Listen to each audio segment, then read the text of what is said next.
More than 9,000 school students are to be trained for the Safe School Declaration and Escape Plan in a bid to ensure school children are safe during attacks by terrorists in Katsina State. Speaking during the one-day step-down training for some selected schools and students, some facilitators at the training called on both the federal and state governments to engage in such training for students to keep them safe in schools.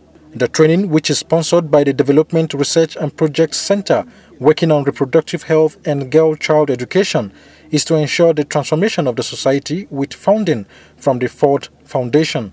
As a result of attacks on students by terrorists in schools, the training on how to be safe and escape plans became necessary, especially evacuation mechanism. We are training them about the evacuation mechanism.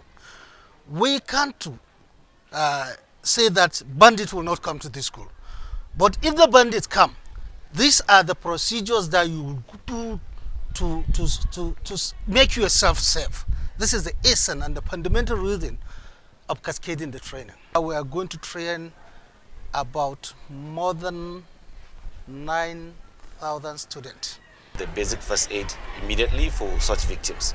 And then there are also tactics and skills to identify early signs and possible new phases of maybe perceived attackers so that students can get a safe landing and then evacuate from the area of attack.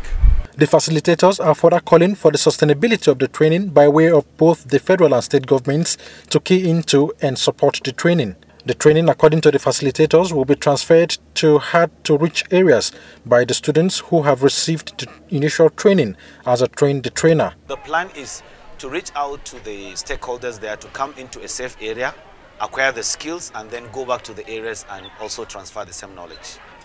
One of the students at the training, Rejoice Jacob, said she has learned a lot and promised to teach her colleagues. That we should take care of our fellow students.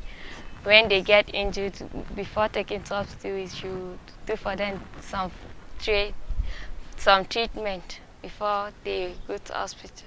Training skills received during the training include basics of school evacuation in the event of an attack, first aid training by the Red Cross Society for perceived victims of attacks, tactics and skills to identify early signs and phases of perceived attackers, among others.